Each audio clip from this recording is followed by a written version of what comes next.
All right, everybody. Today I'm going to do a video on basically a review and a cleaning video on my Beretta M9A3. I made a shooting video where I just went out. I was at the range and I shot the M9A3. What else did I shoot? CZ75B Omega and some other pistol. I don't remember. But it was just kind of an off the cuff. I was at the range, so I shot him. It wasn't a comparison video or a review or anything like that. And someone in the comments had asked me to make a more detailed review on the M9A3.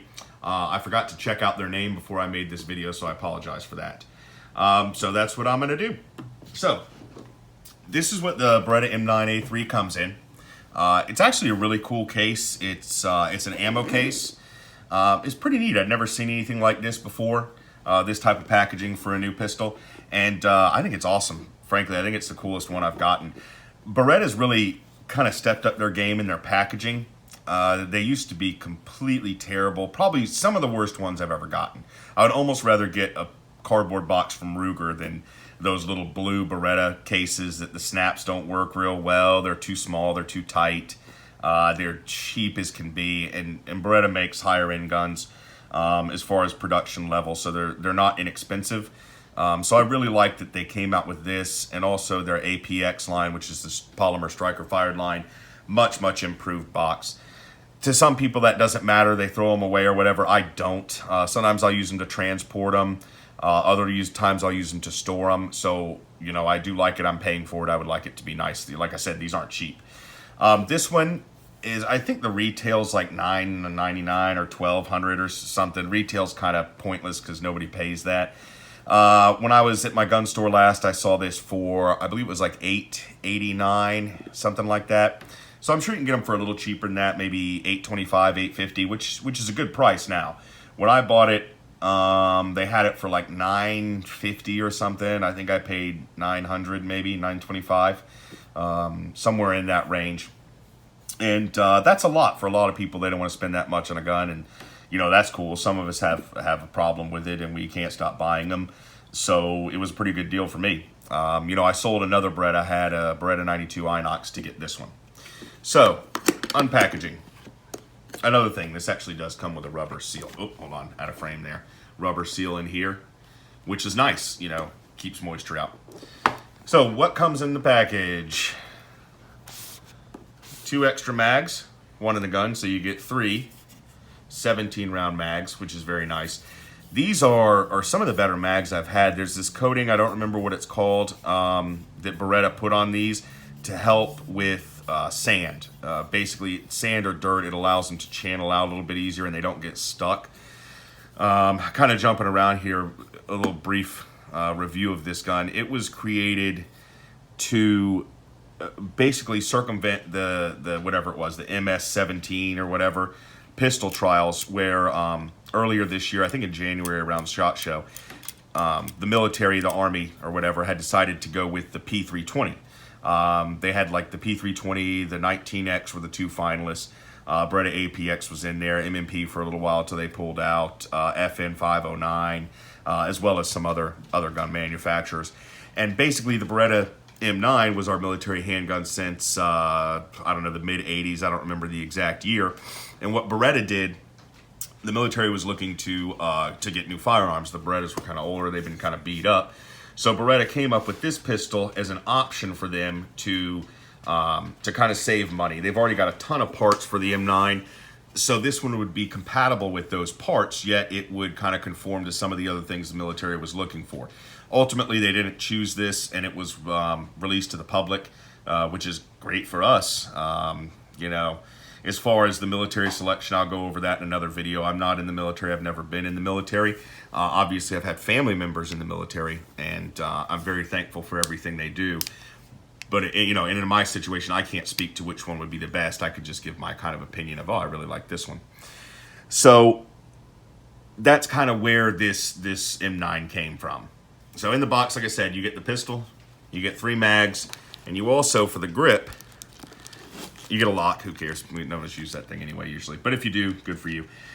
This kind of gives the Beretta more of the feel of the original M9. It's got a fatter grip, a little bigger hump back here. So you can put this grip on instead of the ones it came with.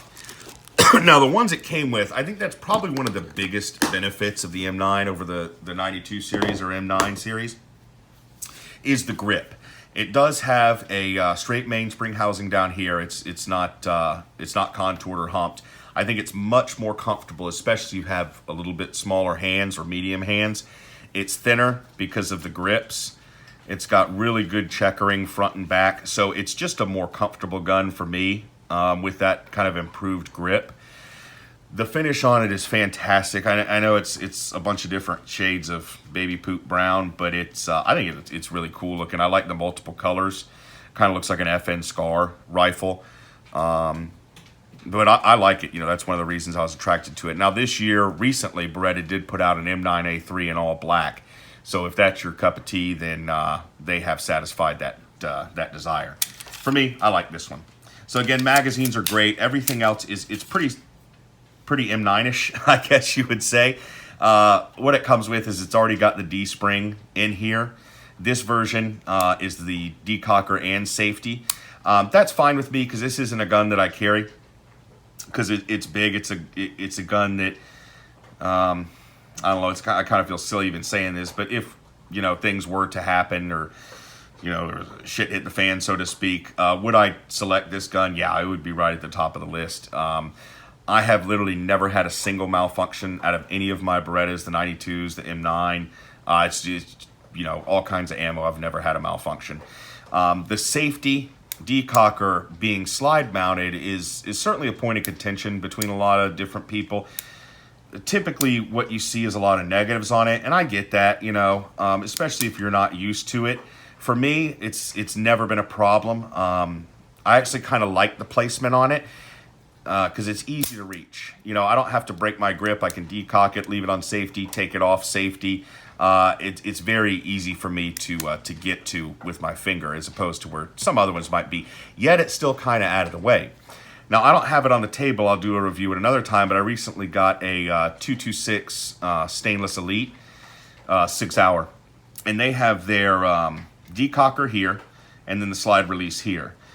The way that I grip pistols is I always have a very, very high grip. It's just kind of what's natural to me, and it's where it's comfortable to shoot. So let's see if I can get this in here. This safety decocker isn't in my way. It doesn't get in the way. With the way that the SIG and others are set up, where they'll have maybe a decocker here, a decocker here, they kind of put them in this area. Especially on the SIG, where the slide release is, I ride it. It's not intentional, but that's where my thumb is, and the slide doesn't lock back ever. But, so that's something to keep in mind. It's not a huge deal that it doesn't lock back. It's a little bit frustrating, but it certainly doesn't make me want to get rid of the gun. But for me, this is fine. I got no problems with it. When I'm racking the slide, I've never had an issue. I actually think, and of course, guns unloaded and safe, that when you're doing a slingshot, for me, the only thing these do is add a little more grip. Overhand, that's how I do it. You got to be a little careful with the Beretta because I've seen people get pinched here in person, Mom. But it's great, and it's on ball bearings. This thing is so smooth, as most Berettas are. It's just it's just machined so well, comparable to a very nice 1911. Very smooth action on it. Not having any type of hood up here with the barrel exposed at the top with the M9, I think probably aids to the reliability of it because there's nothing to catch the bullet when it's being ejected. Now, what's different between the M9A3 and a regular M9? Well, one, you get a threaded barrel. And this is a big deal for me. Some people it might not be, but they thread these things with such miniature. There we go. All right, so we've got an O-ring here, and what that's going to do is when you put on your thread protector, it tightens up on the O-ring, and it doesn't allow the thread protector to work itself. All right, go backwards first. There we go. Come on. See, it's a perfect system. Super easy to get on and off now. Am I doing it backwards? I am. What a dummy. That's what happens when you're doing it on camera. Oh, I'm going to catch flack for that in the comments.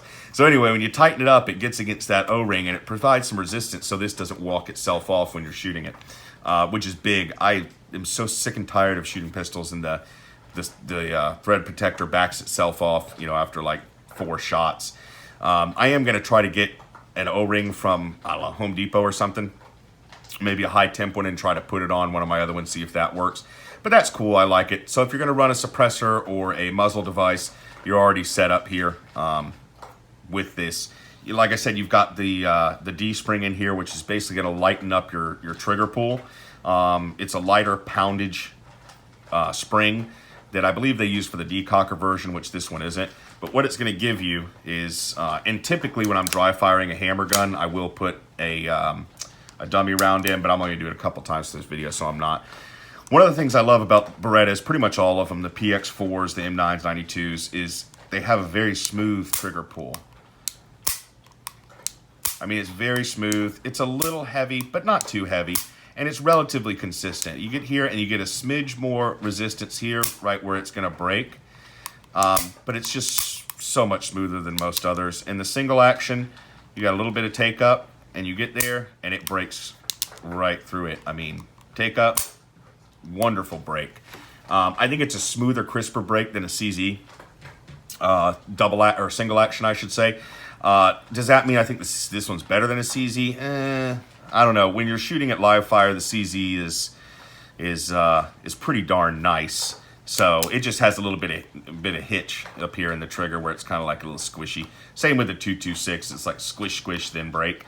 So I do think the Beretta is a cleaner break, and I prefer it. I shoot these pretty darn well, and I'm a big fan of them. They, pretty soft recoil, extremely reliable, durable pistols that I'm a big fan of. So taking it down right here, button, push, rotate this lever down, and it pops off. So inside, what are we looking at? Basically, Beretta M9. Not much difference.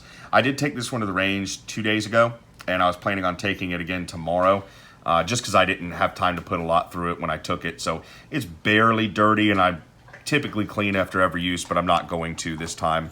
Or I wasn't going to this time because I'm going back to the range. Lock it back, push up, release, decock, and you're good to go. So basically my take on it is it's a phenomenal gun. I'm super glad I bought it. I'm glad I traded in the 92. I love this pistol. It's got better sights. It's got a dovetail front sight, so you can change it out, or even, drift it a little bit. They're Beretta sights, so they're smaller, but it's such a much better sight picture and much better sights. You have flexibility with what you would want to put on them, whereas like the 92, you can't. It is what it is. It's got a sight on it. It's mounted, not mounted, excuse me, milled into the slide, so you can't change it. So those little benefits for the cost increase for me, I say, if you're looking for one, absolutely go with this one. The only one that I see that would kind of afford you some of these options would be the new 92 Langdon version, Ernest Langdon version. Now that one's not going to have your accessory rail. It's not going to have a driftable front sight, but I believe it is drilled and tapped with a tritium, if I'm not mistaken. It has the D-spring, it has a decocker, maybe a couple other little things. But that one at my store was $719, so it's significantly cheaper. So it really, if you're looking for some of those features, that is kind of an option for you. However, for me, I'm a big fan. This is my favorite auto-loading pistol. Out of everything I've got or have had, this is my favorite. I like to shoot it the most, and I enjoy it the most. So I think if you're looking to get one, absolutely go for it. So now what I'm going to do, because I'm lazy, is I'm going to combine two videos into one. This is going to be how I clean pretty much any pistol, but specifically this one, because newsflash, this is one I've got in front of me. So what we're going to do, oops. I release the slide. Of course, I already checked to make sure everything's clear. I set the frame to the side, take out the recoil spring, take out the barrel, set it to the side, move this out of the way. So there's a lot of different cleaning solutions and chemicals out there on the market. Everybody kind of has their own that they like or that they use. For me, I use Ballistol. Actually, Hickok 45 turned me on to this stuff back when I started watching his videos. And I'm a big fan of it for more than just cleaning guns with. As you see here, firearms, leather, knives, tools, locks, marine. And I kind of use it for all that. I use it on my pocket knives. I use it on my firearms. To give you an example of how much I like it, and let me see if I can grab them here. These are Set of fishing pliers. I have a little boat and I go fishing as much as I can. I left these on the boat in one of the, let's say, not watertight compartments. Don't judge, we've all done it. But it basically just locked. I mean, they were like this and locked. You couldn't move them. So I sprayed some ballast on it, let it sit outside for, I don't know, 15, 20 minutes. Rubbed it down with a paper towel, kind of worked it, and it just started working itself free. Sprayed a little more ballast and just kind of wiped off the residue. And now it's good to go. No problems whatsoever. And these were absolutely 100% locked up tight. So I think it's an awesome cleaner and lubricant. Like I said, I use it for about everything. One of the things that I like about it is it can be used on pretty much anything. Like they say, leather, wood, plastic, metal. You know, it pretty much covers everything you're going to look at. And also in marine, I actually spray it on some of the internals of my motor to keep salt water off of it as well. The weird thing is, this is eco-friendly, skin safe, no carcinogens, you know, you can use it on any product. It smells like a chemical plant. That's one thing I don't think Hickok went into enough. This stuff is absolutely putrid. And it has the most penetrating smell I've ever seen. So typically I'll clean my guns outside, out on a table in the backyard. If I clean them inside, behind me I have a room that has a sliding glass door that blocks it off from the rest of the house. And I usually clean it in there. I will close the sliding glass door. It has an air supply, but not a return because this is an older house. And I'll turn on the fan. I'll turn on another floor fan, leave the door open, and blow everything out of the door. This stuff, if I clean so much as one pistol, will still stink up the house. So by doing this today, I truly hope somebody gets something out of it, because my whole house is going to smell like a chemical plant for like 2 days. I mean, it's unbelievable. If you don't believe me, go get a can and spray it in your living room. You'll be sleeping outside in the doghouse. So what I'll do, shake up the can a little bit. On these, I'll just, let me get in here in the frame. Kind of spritz some there in the rails. You don't need a whole lot. You can put a whole lot, it don't matter. Now, you don't want to spray it directly into your striker assembly. So what I'll do is just kind of like this. Oh, there you go, just a smidge. And then I'll let that sit. Then I'll come over to the barrel. This I'll saturate a little more. And I really get a lot inside the barrel itself. There we go. Just a little bit on the spring. Why not? In the frame, same thing. I'll be a little more liberal with it. Get it in the springs, in the hammer, all the mechanics. It's all good. God almighty, you're gonna hear me cough a lot in this video, and it's because of the smell of this stuff. There's nothing I can do about it. So I usually use these for wiping it down. These are just old t-shirts ripped up. Telling you it's gonna happen all video. That get at Lowe's, like in the painting department. I like the t-shirt material because it doesn't leave as much stuff behind. You know, when you get some of those towels, either the red or white ones, you'll get all the little fuzzies everywhere. These are just ripped up old t-shirts. Or if you have ripped up old t-shirts in your house, use them. That's probably more economical. An old toothbrush. Pretty awesome. A boar snake. And I like the ones that have the, excuse me, good Lord, the cleaning bristles on them too. And then one of these little picks. This is a plastic one, so it's not going to mar the finish or anything. You can get a bag of these from Amazon for nearly nothing. And that's pretty much all I use. So this is a after the range quick cleaning. Yeah, this isn't super in depth. I hate taking all these parts apart, so I have another kind of method I use for that.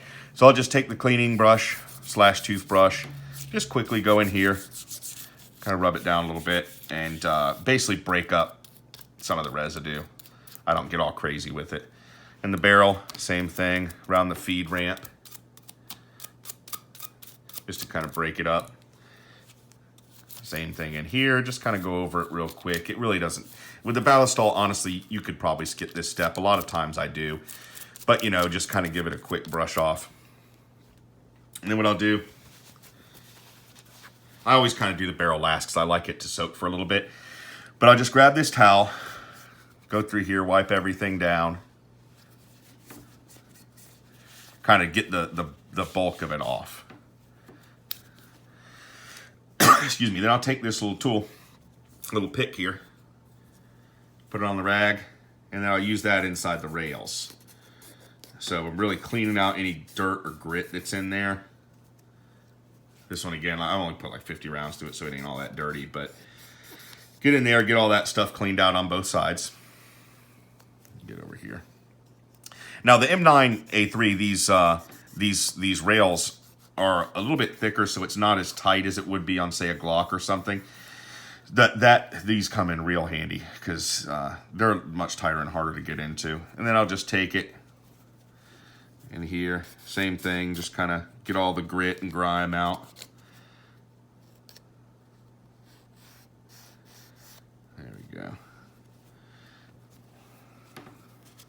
Again, just kind of rub. If you see anywhere else that's dirty, see that? I'll just get in there and get that out. Get there. And then up here, where your firing pin is, the Beretta, it's because of this hood, it's not real open in here. It's got kind of a ledge and then a ledge.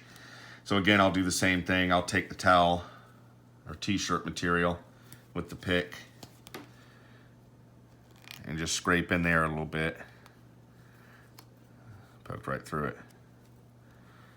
And they say this stuff isn't hazardous. But yeah, just kind of scrape it off, clean in here in the extractor, you know, make sure there's no dirt in there. And then just, I usually take it, put it through, and I'll put a little pressure here with my finger. Pull it through like that. Pull it through like that to get it nice and clean. So again, for just a quick cleaning, that's really all I do for the slide. For the frame, same thing, I just kind of clean out. I hope all this stuff's been in frame. Clean here, wipe everything down. I'm sure the camera's shaking, that's some shaking the table. Now in there it's a little bit difficult where you've got some of the springs and stuff, so I'll just use this and work it around. Same thing in here. Feed ramp, get that clean. Wipe it down. And then I'll take it.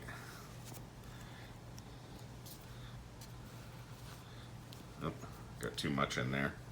I'll just put the towel, t-shirt, whatever, and kind of work it in there to make sure I get all that grime out. Let me get it. There we go. Oh, see? Look, I just broke one of the ends. That's why you need a whole pack of them. They're not the most sturdy things in the world. But they don't mar the finish and they get the job done, and they're super cheap. So I'll just pull it through like that. Get it nice and clean. And then if you want to, most of this, but when you're using Ballistol or something like that a lot, there's lube down in here. I mean, it's, you know, me wiping it with a towel is going to get some of the dirt out. It's not going to remove all the lubricant off the springs or anything. But if you want to, you can just, you know, do a little spritz there, you know, wherever you want it, and you're good. So then that's the inside cleaned out. Now to the spring, I'll usually just take this one's not captive, and I'll just roll it on the towel a few times. Same with the guide rod. Ba ba ba ba ba. It's good to go. That don't get very dirty anyway. Now the barrel, I'll typically just kind of wipe down the, where's my towel? There it is. Wipe down the outside. Make sure you get all the nasty stuff out of here. Get that good and clean. You can take this out. Excuse me. Good Lord, this stuff stinks. And clean under there. Usually I'll just take a towel and slide it under.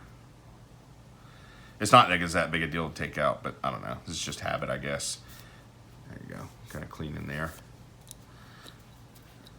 And really just make sure you get it pretty good. So then I'll take the bore snake.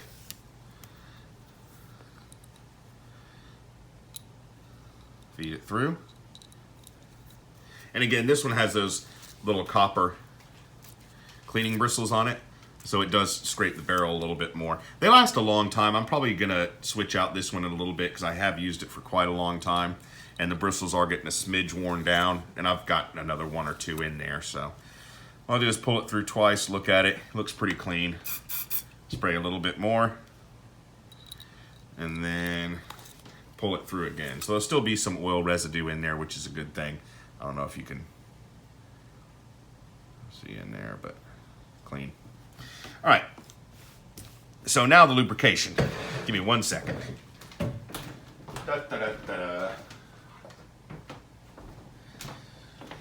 So again, there's ballistol, good Lord, residue where it needs to be in the gun. So I feel it's, you know, the springs and everything are sufficiently lubricated. What I do is I use grease for my rails. I'm sure you know, if you've seen my videos, I do live in Florida, so I don't have to worry about cold. And I know grease can have some issues setting up or whatever with cold. I don't know, because I don't have to deal with cold weather. So what I use is the Slide Glide, Brian Eno's Far Superior Slide Glide, the standard. I know they have a high temp and a low temp, and I don't mean resistance-wise, I mean atmospheric-wise. A lot of people use brake grease, I don't know, all kinds of different stuff, which is a heck of a lot cheaper than this. I really bought it because, you know, it had good reviews, and also it's small and compact. So I can just throw it wherever I want it, keep it in here. I know people say, well, just get a smaller container and get the grease. I mean, it's like $8. It's not the end of the world. And this thing's lasted me probably 2 years, I would say. And I've still got a lot in here. So it goes a long way. So anyway, like I said, you know, to each their own. This is a little cleaning brush that came in a kit. I don't remember which one, but it is absolutely perfect for applying grease. I know that... there we go there. The other people have methods of different ways to apply it. They're not, none of them are wrong, just this is the way I like to. So I dab a little bit on there. Put it in the rails. I'm pretty liberal with the grease because why not? It's never hurt anything for me. So I get it in the rail, flip it, put it on the other side of the rail. Again, with this Beretta, it's the slot's so wide, it's much easier than with, you know, one that has like a Glock or an M&P that has a smaller area. You can just kind of put your finger in there. What I'll do is, you know, I get a little bit on my finger, a little bit there, and there's nowhere to put it here because it's a Beretta, so I don't have to. And then on the rails, here again, same thing. Just put some grease on it. Wherever, you know, there's friction points especially. You know, you can see where there's just a little bit of wear, which is, of course, not abnormal. So I'll get those coated nice. There's probably people watching this going, stop globbing that crap on your gun. I don't know. I've never seen a gun over lubed, so who cares? As far as I'm concerned, I ain't never had problems. Matter of fact, I absolutely love this stuff. So much so that I glob it all over the guns.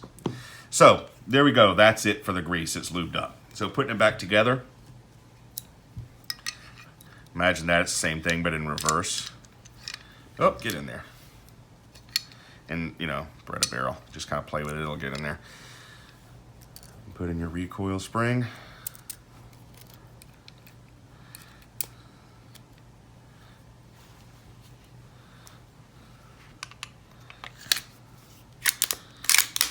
Lock it back, close it, check for function. Everything is good and slippery. So then I just work a little bit. Make sure I get the grease everywhere it needs to be. And it's good. So next what I do is I will typically go and wash my hands because I've got oil and grease all over them, but I'm not going to do that right now because I'm videoing. So I've just got a clean towel and I try to rub as much of that as I can, make sure my hands don't have all that grime on them too. And then I'll take a clean part of the towel, which, believe it or not, this was actually out of the washing machine. This is just one I used to clean a lot. So it's got that nice natural stain to it. So I'll take a clean part of the towel that doesn't have any of the stuff on it, and I'll just start wiping it down. Okay? I don't want to get every single ounce of lubricant off of this because it does help serve as a protective layer. But I'm shooting this, like I said, in a couple days, so I'm not too worried about it. But I want to get all the sloppiness off because it'll be super slick if you don't. You're going to try to rack your slide and your hand's going to walk back and pop you in the mouth.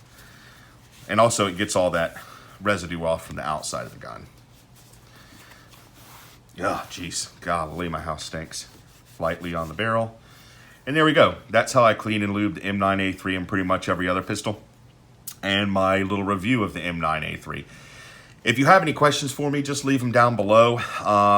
You know, I'd be happy to get to them and answer them. If there's anything specific you want to see, how I do something, which certainly doesn't make it the right way, it just makes it my way. I'd be happy to do a quick video on it, and I appreciate the request, and I hope this is what you were looking for. Thanks. Have a good day.